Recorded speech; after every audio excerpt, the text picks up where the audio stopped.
Jiraattonni magaalaa Finfinnee dhamaatii tokko malee tajaajila si'ataa fi teekinooloojiin deeggarame akka argataniif bulchiinsi magaalattii dhaabbilee irratti riifoormii taasisaa tureera. Riifoormii taasifame hojiitti kun tajaajila si'ataa kennaa kan jiran keessaa tokko abbaa taayitaa kenna eeyyamaa fi to'annoo konkolaachisaa fi konkolaataa damee kutaa magaalaa Addis Katamaati. Tajaajilamtoonni abbaa taayitichaatti arginee dubbisne akka jedhanittis tajaajila si'ataa fi teekinooloojiin deeggarame bakka tokkotti argachaa jirra jedhan. Muummichi ministeera keenya dhiyootti tajaajila masoob jedhanii jalqaban.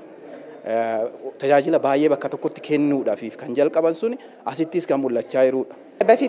Kanaan dura kaffaltii kaffaluudhaaf bakka biraa deemta.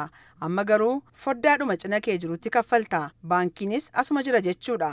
Kun ammoo yeroo keellee baay'ee sii qusata. Akkasitti haalli mijachuun isaa nuuf baay'ee gaariidha. Baankiin jira. Soostanyaa waganii lafi bittu jira. Kun amma yoo ilaalte amma wanniitiin jiru. Kastamariitiin jiru. Malee dhimmisa qophaa'uudha jechuudha. Egaa baay'ee gaariidha. Tajaajila gaarii kennu. Tikeettii fudhachuu fi asii waamamuun kee tokko. Kanaan dura rakkoo afaan Amaaraa dhaga'uu fi dubbachuu dhabuu waliin wal qabatee tajaajila si'ataa argachuuf rakkachaa turre kan jedhan namoonni kunneen yeroo ammaa gama kanaanis furmaata arganneerra jedhu. Afaan keenya dubbanna. Namoonni afaan keenya dubbatu hin jiru asitti tajaajilaa jiru. Tirgumaananii miti jechuudha kan tajaajilamu. Afaanuma keenyaniin tajaajilamna. Anis akkuma arge taappellaanis afaan Oromootiin fi afaan Amaariffaatiin maxxanfamee jira. Anu baay'ee dinqisiifadhe gaafan dura argu dhugaa dubbachuudha. Kun immoo jijjiiramichi kan bu'aa jijjiiramaati jechuudha. Afaan keetiin waan akka barbaade taate keessumsiifatta. Dijitaalawaadha. Akka dhuftee waan argatte keessummoofta. Waan fedhii keetii yeroo suma si gaafatu baay'ee gaariidha. Gama biraatiin abbaan taayitichaa kallattii mootummaan kaa'een afaanota garaagaraan qormaata barreeffamaa eeyyama konkolaachisummaa kennuu eegaluu kan eeran ammoo daayirikteetii tajaajila eeyyama konkolaachisaa obbo Girmaa Haayiluuti. Qirba gisee wadi kanaan dura qormaanni barreeffamaa eeyyama konkolaachisummaa afaan Amaaraan kennama ture. Yeroo dhiyoos xiyyeeffannoo mootummaan kenneen afaanota sadi afaan Oromoo, afaan Amaaraa fi afaan Ingiliziin qoruu eegalleerra. Namni afaan mataa isaanii qorame bu'aa olaanaa galmeessisuu danda'a. Nutis kana hubachaa jirra.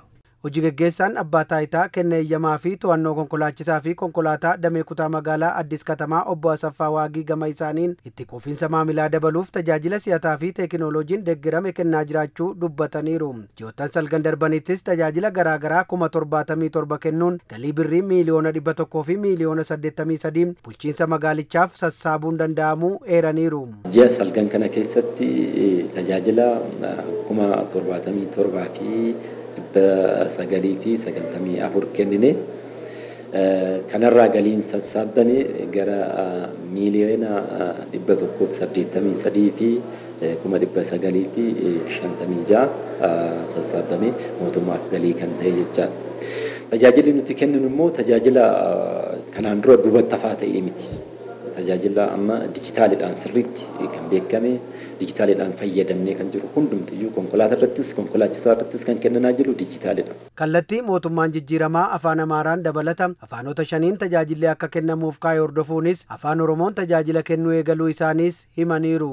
Akka Amaarifaatitti baay'ee babal'atu baatu malee as keessatti namoonni akka kanaan dura Amaariffaa dubbachuu waan dadhabaniif nama biraa turjumaana bitatanii dhufan.